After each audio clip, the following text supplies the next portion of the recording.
I am Mema from English with Mema channel. So in today's video, I am here to answer all of your questions, each and every of you. So stay tuned. So in this lesson, we will go the subtle and difference between these two important words. We will talk about different situation where you would use one of those, and of course we will practice a little bit of together in later in the lesson. You will know that I love to make my lesson for you practical, so we will get here to get that later on. Singular noun. Each and every can both be used with singular noun. For example, every day, every house, each person, each cat.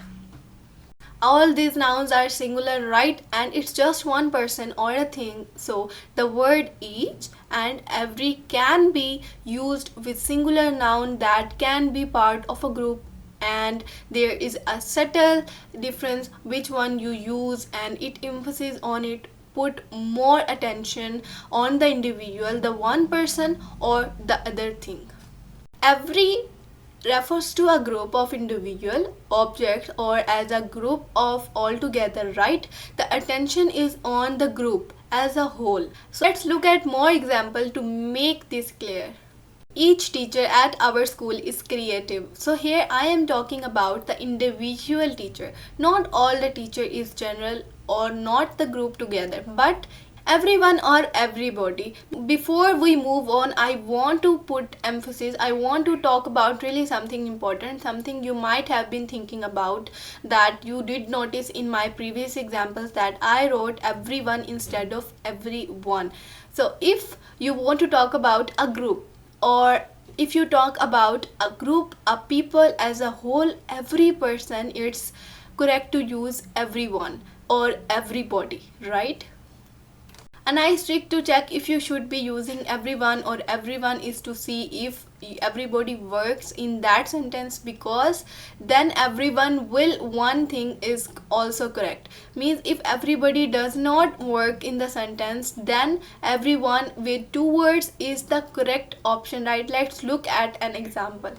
I call everyone to invite them over, right? We say I call everyone to invite them over. So I call everybody of my friend to invite them over.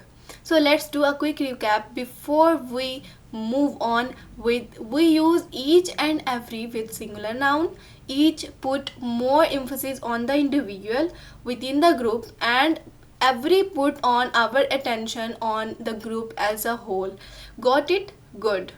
Important things to know, but there is still important thing that you need to know. So when you are talking about exactly two things, you use each, not when you are talking about 3 or 4 or 10 things, only when you are talking about two. I mean, I got an earring in each ear. I got 2 earrings, so I use each to talk about my ears, but I can't use every, alright? I have an earring in every ear. It sounds really quite strange, like how many ears do you have? Earlier I told you that each and every are usually with singular nouns, but there is a little exceptions or a rule that we go talk about there. Plural nouns even cannot be with plural nouns, but each can be used with plural. Noun can change a small in form to use each, and plural noun you need to add of. Alright, let's look at the couple of examples of how they are used. Each of us won a prize. Each of the kid was given a balloon. Did Sarah make each of those? It's really important that we are using our finger to point out that we are talking about. And another useful things to keep in mind that every is more commonly used in timely expression.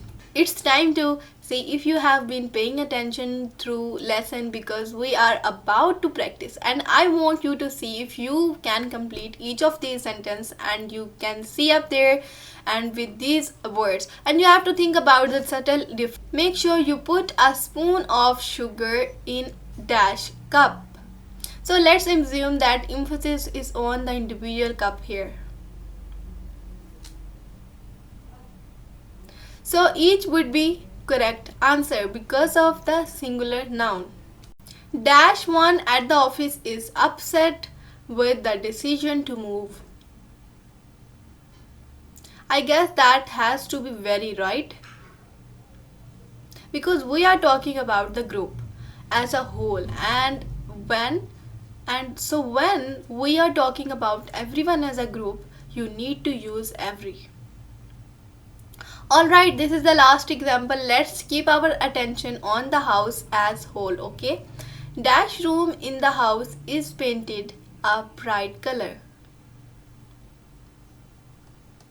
Our emphasis and our attention is on the whole house, not the individual room. So every would be perfect, but of course you could use each if you emphasize each of the individual rooms.